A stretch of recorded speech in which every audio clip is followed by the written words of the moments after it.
Hey everyone, beautiful people. So lovely to see you again. I wanted to, for a start, just thank the energy of the people around the world who are standing up for freedom and rights. Regardless of where you sit, with this whole political shenanigan on the planet, because everyone has a perspective. Everyone has a perspective. Imagine being those people at the forefront. Imagine the level of their belief. Imagine that gut instinct that does not allow them to do anything else other than to stand up for each and every person in their country. Those tens of thousands of truckers and tractor drivers and horses, the cavalry in Canada. How fantastic have those scenes been? And here in Australia, we've got our convoy to Canberra. There's been well over 100,000 people, and our media is not talking about it at all. But I know people who have headed down there to have their say. And our pollies are out for lunch, not really chatting about it. And so there's a few things going on. Most importantly in Australia, there's actually a lot of laws being broken where they've created these this shenanigan going on and saying this is the law, whereas actually it's against the laws of Australia. So hopefully some of these people at the forefront really get their say and start to make headway.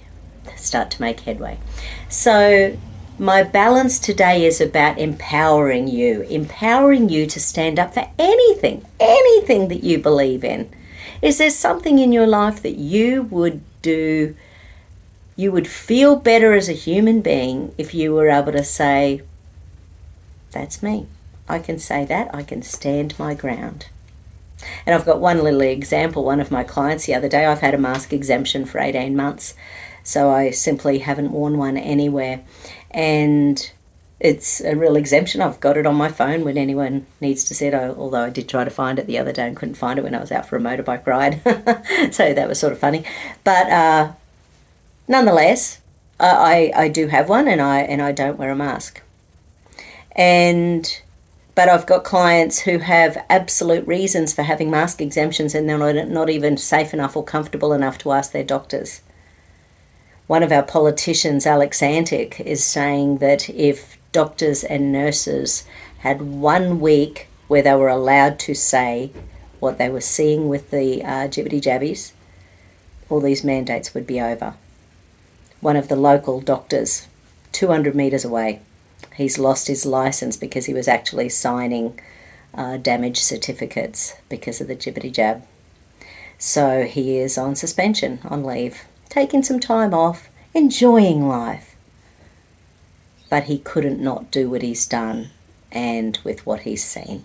He just wouldn't be right as a human being. So where in your life is there something you wish you had that energy for that you just can't quite get that confidence or that ability to stand your ground without anger, without frustration, without shame, blame, rage, without fear?